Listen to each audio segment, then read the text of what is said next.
back with another episode without Jason. Will he ever return? I don't know.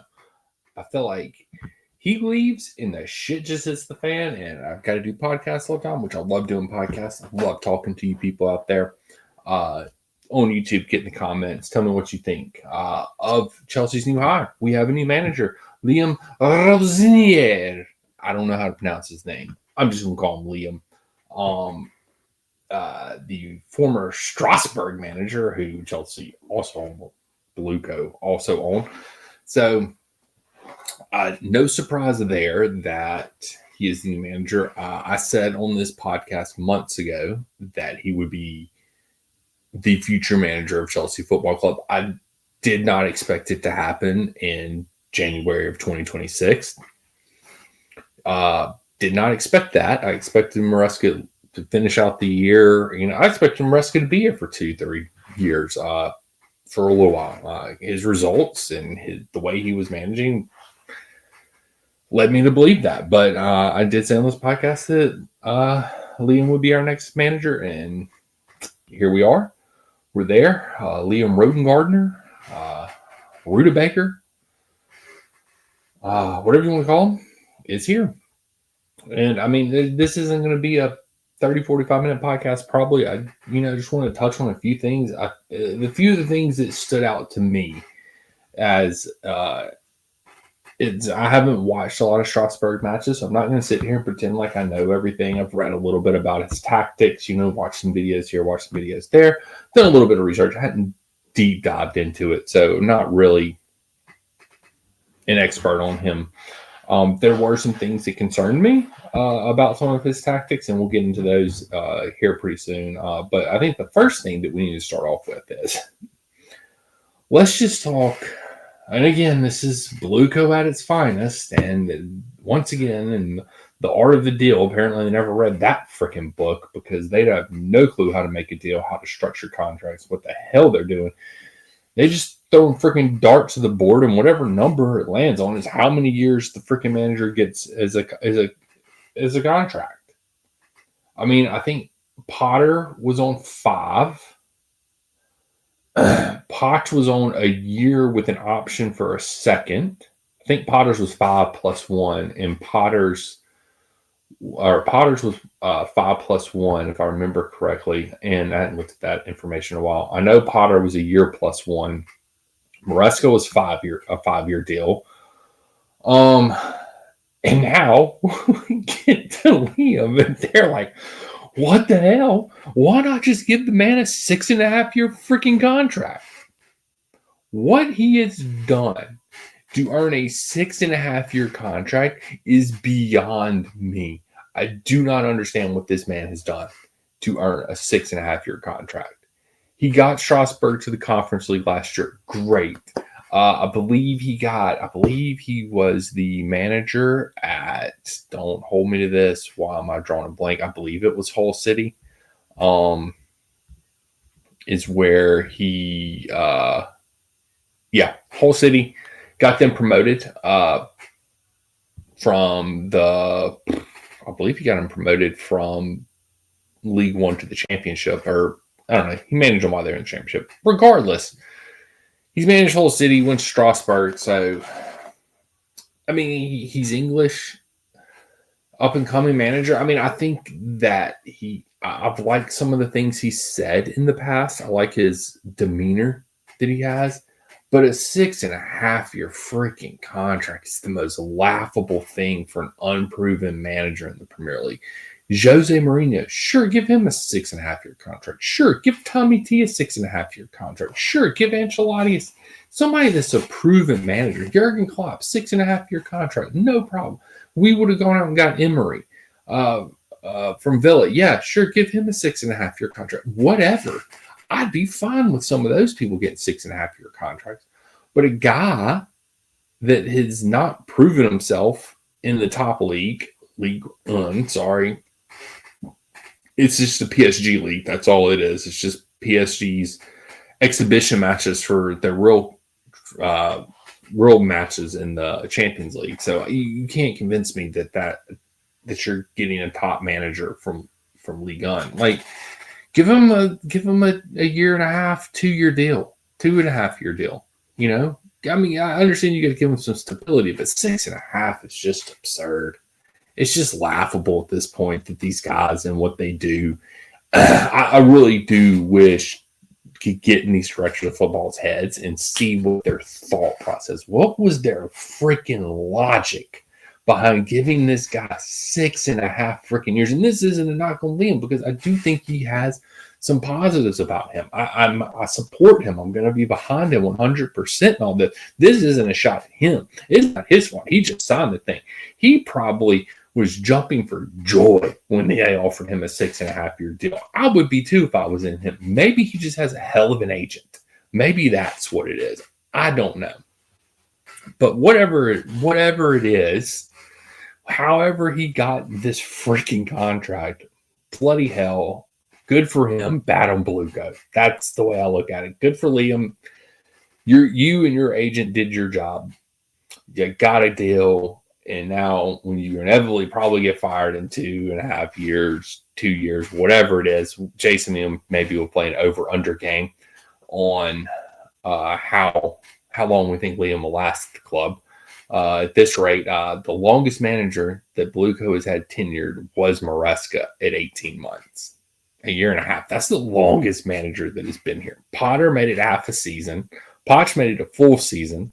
Tuchel made it 7 matches. When I'm not even counting Lampard as the caretaker and the other guy that managed for a couple matches in between Potter and Lampard, and Callum, not going to count him in the 2 matches, maybe 3 matches that he'll manage. Still don't know about the FA Cup this weekend, whether Liam will be in charge of that or whether they'll go with Callum again. Who knows?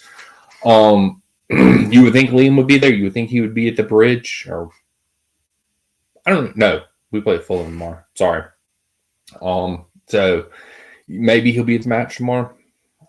Who knows? But the point is 6.5 years, just complete ludicrous, like just complete insanity for that. Some of the things, coming out about him and whether you believe these things or not, that's up to you to make the judgment. Some people view him as an elite coach. I'm not sure where that's coming from. I think he is young and up and coming, which is exactly what this ownership group wants, is a young up and coming coach. Sure. That's fantastic. He is young, up and coming. He's 41, same age as me. He's born in July, so he's a little bit older than me by a few months. But I think the funniest thing in all of this and the irony in all of this is that we always make the joke on this podcast that Brighton's just our freaking feeder club. Like, we got Potter from Brighton, Caicedo, great. Like, we've gotten Brighton players. It's just a joke. Buonanotte right now on loan. He played for Brighton. What are the odds? What are the freaking odds? This guy played for Brighton. Sure enough, he played for Brighton. So just another Brighton guy that this board, that these people, Bluco, have managed to wrangle into their stranglehold. Another Brighton guy. So there's that. That's just a fun bit of trivia or information about him. A lot of people, there was an article, Sky Sports reported this earlier, that, and once again, this is why I say take this with a grain of salt, because where is Sky Sports getting information from? Because there was an article dropped today by, I don't remember who wrote it. Was it Cy who wrote it? Yeah, I think it was Cy. And it's just an abomination of an art. I'm not going to get into that today. But it just was PR spin for the directors of football. But they say he's not a yes man. Whether you want to believe that or not, I think he is very much a yes man. I think he's very much just going to take what Bluco gives him and go with it. I mean, that's what he did at Strasbourg. Like, took the players, ran with it, did what he did with the players there. I mean, Strasbourg is just a feeder club for Chelsea that does compete, but then again, they're in League One, so not a great league. Be able to handle the media better than Maresca. I don't think you can handle it any and I don't even necessarily think Maresca handled the media badly. I just think Maresca spoke his mind. So when you're saying that he is going to handle the media better, does that not make him a yes man at that point because he's not going to speak his mind? Or will he? I don't know. Maybe he will speak his mind. Maybe he won't be.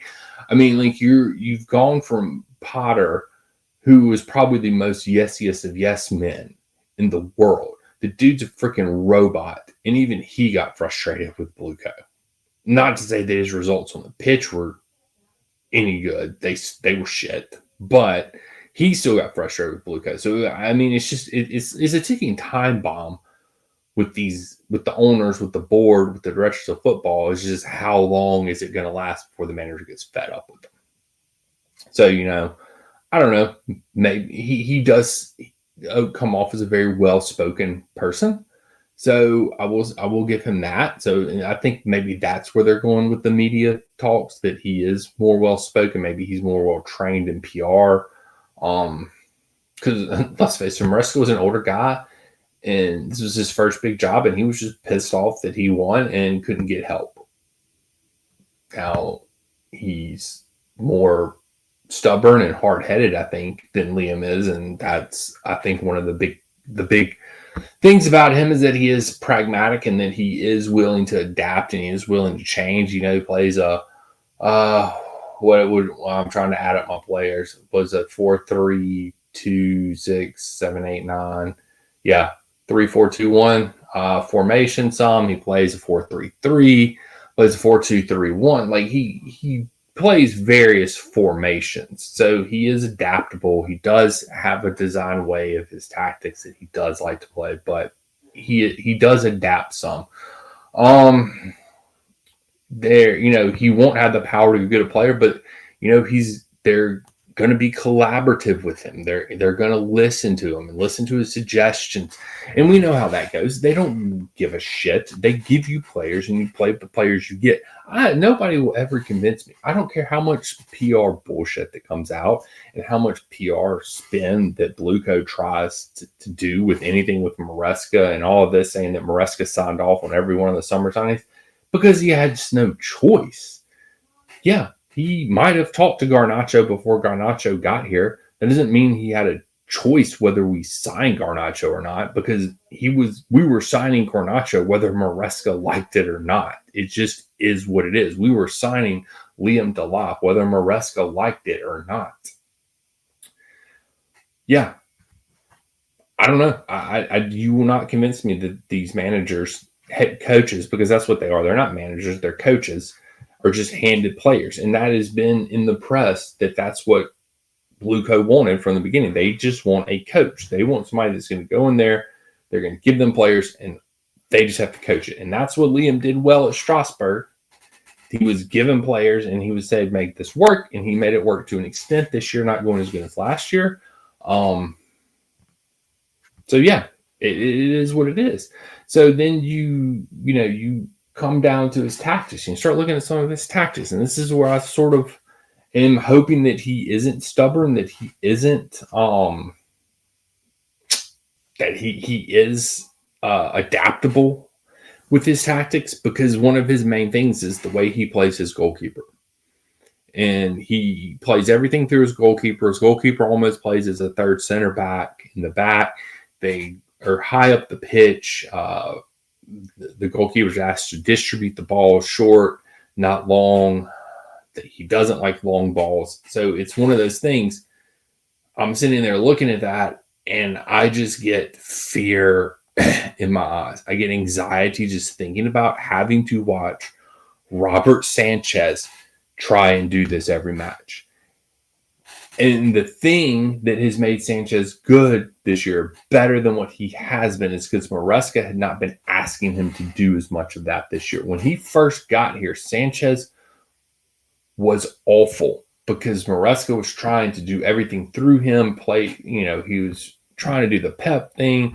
And the second half of the season, after the losing streak last year, is when Maresca sort of he started adapting some of his tactics, and we looked better in the second half of the season. We talked about on this podcast, one of the main reasons we looked better is because we just started kicking the damn ball long.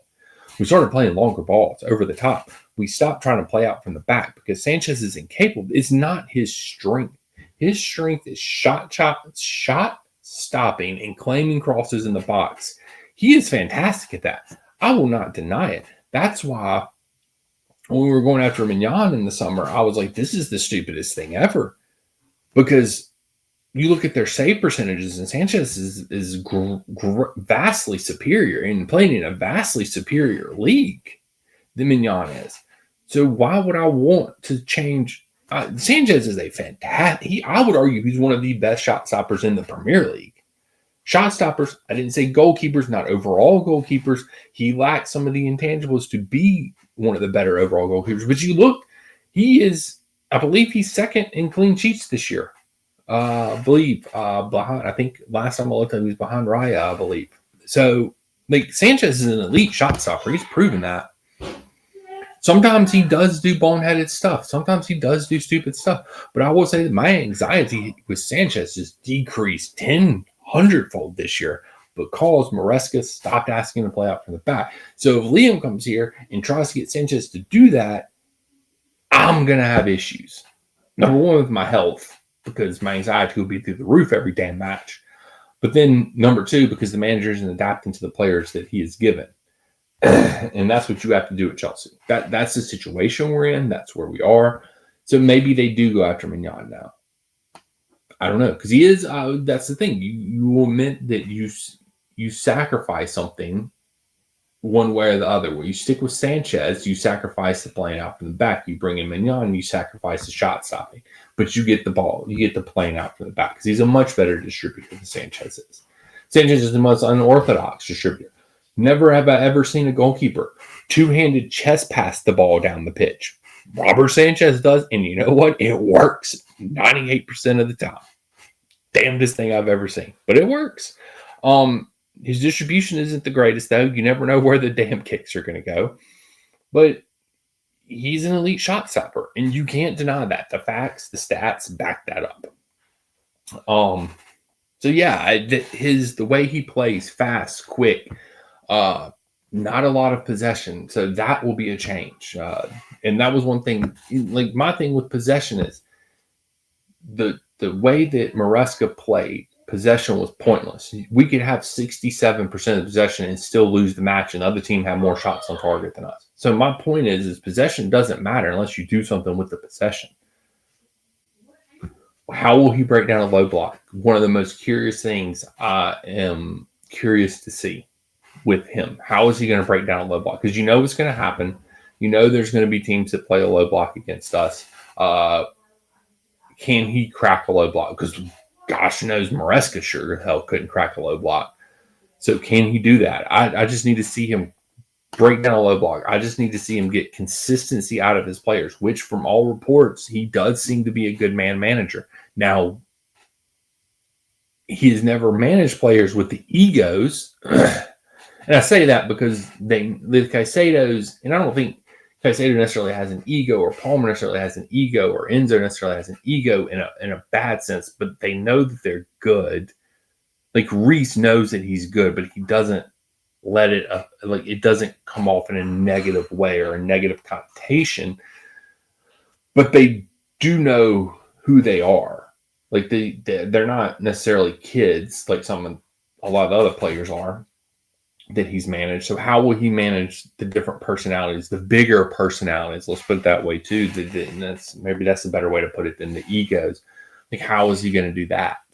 How is he going to deal with the board meddling? And I figured at Strasbourg, he probably had a little more freedom in that. I think at Chelsea, he's probably not going to have as much freedom in that.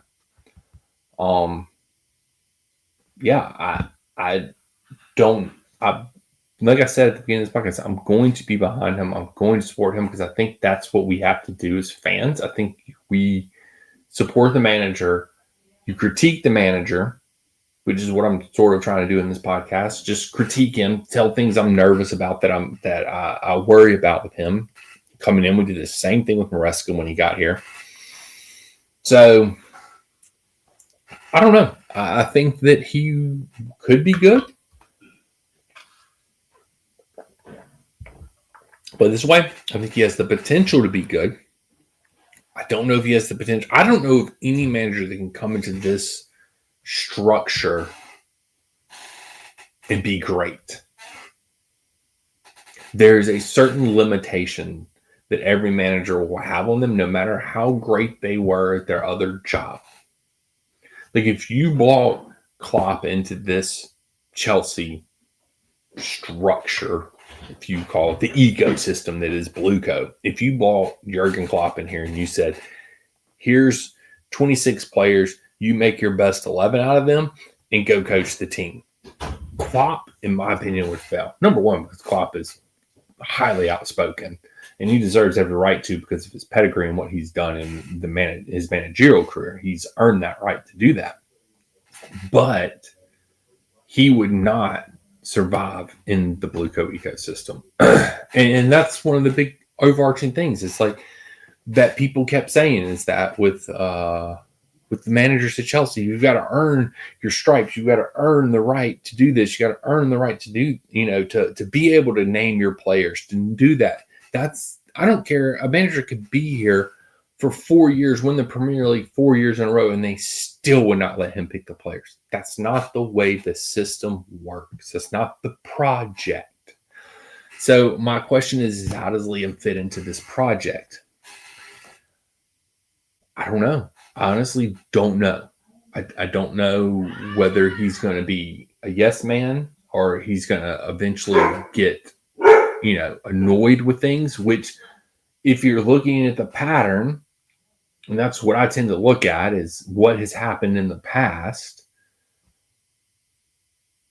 he's going to eventually get frustrated. He's eventually going to get mad at the system. He's eventually not going to like the system. Whether he's winning or losing or whatever the hell he's doing on the pitch is irrelevant. He's going to get frustrated with the board. And it's going to happen at some point. That's just history is going to repeat itself as long as Blueco's here.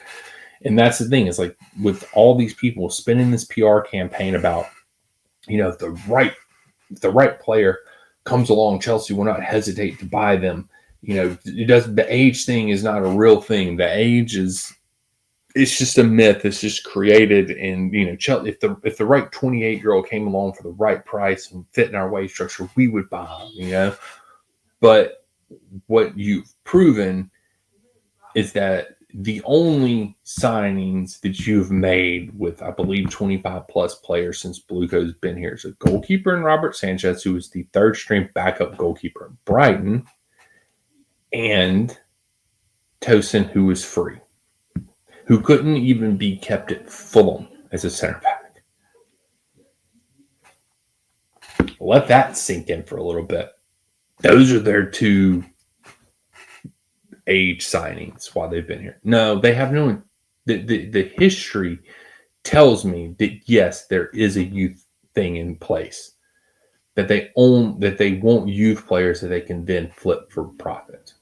That they can get for a decent price. That they can then put on a manager, whoever that manager is, and say, develop this player, make us our money back. That's ultimately what they want. I don't know if Liam will be any good here. I hope he is. I'm going to support him. It will be nice to see a change of play, to see different tactics. And if what people say is true about him being adaptable and being able to change, that's like the exact opposite of what we heard about Maresca when Maresca came in. We knew Maresca was stubborn. We knew Maresca played one way. We knew that's what Maresca did. I think it was on Reddit earlier today. It was like they were talking about Liam being hired, and somebody brought up, Maresca's tactics, and then somebody responded, yeah, Maresca's tactics were basically get the ball to the winger and let him go 1v3 on the wings, which is absolutely true. If you've watched Maresca especially this year, people figured out how to stop Maresca ball because it was simply every team just double teamed the wingers. That's pretty much what ended up happening toward the end of Maresca's reign. I don't see why City would want him. I don't know why anybody would want him. He's a very stubborn, hard-headed son of a bitch. But we're on from Maresca. We're on to Liam. He looks cool. Say that about him. I'm interested. I believe he will be more of a posh dresser on the sidelines. We've gone from Tommy T in the Megastore whatever he could find in the mega store, to Potter, who was in his turtlenecks, to Potch, and who knew what the hell Potch was going to wear every day, to Maresca being all over the place, track suits. Hell, I'm surprised Maresca didn't wear shorts on the freaking touchline, but whatever. Like I said, Jason and me, whenever he gets back, I do want to do it over under with him on how many years Liam will be here. So yeah, I'm optimistic about it. If you're telling me he's adaptable, then there's no way he's watched Robert Sanchez play out from the back. It doesn't change his tactics. And I will be annoyed if I have to come on this podcast again in a couple of weeks and be like, God damn it, Liam, stop playing out from the back with Robert Sanchez. I will be pissed about that. So I'm going to be optimistic. I'm going to be positive about it. I think we still can finish top 5. It's getting borderline crazy now, borderline hairy, because I believe it is like 4 points that separates like 7th from like 14th or something like that. It's insanely tight from like 4 down to like 14. Insanely tight table this year. So yeah, that's my 2 cents on Liam. I'm going to be positive. I'm going to be optimistic about it.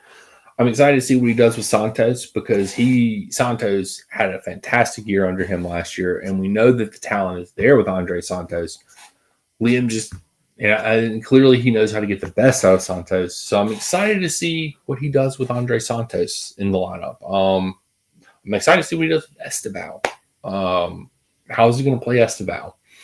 Is he going to start Estevao more? Is he going to give him a chance to shine? Maresca had the handcuffs on him and was holding him back clearly. So is he going to let him shine? It's a lot of questions that I don't have answers to yet.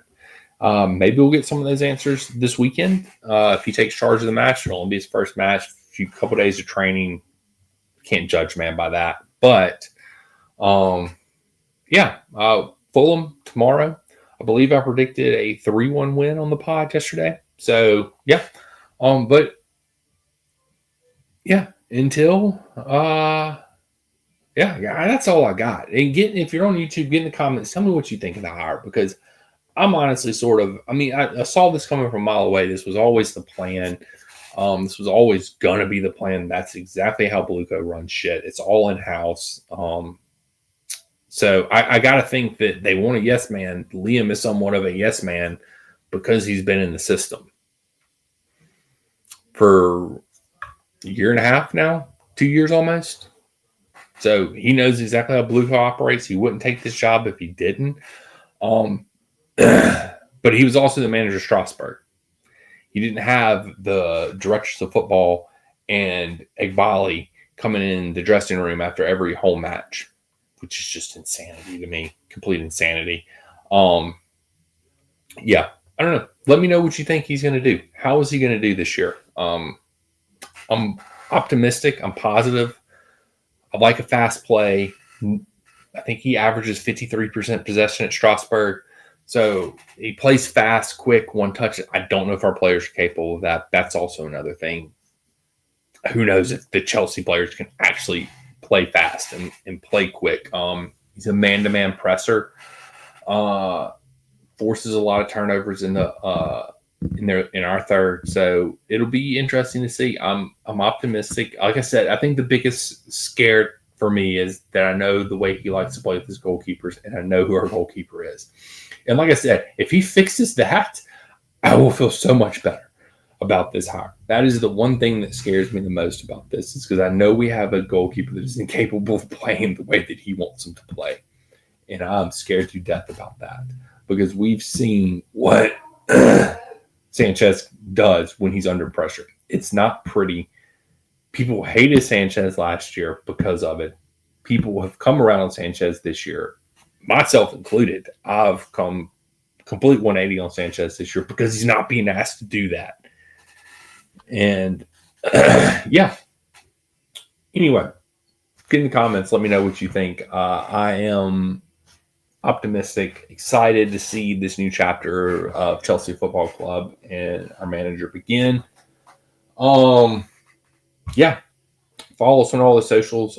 Red White Blues FC, Instagram, Twitter. We're on both of those. Follow us there. We're also on Spotify, Apple, wherever you listen to your podcast at. And we also are on YouTube. So like, subscribe, follow, get in comments. Tell us. Jason is here in spirit.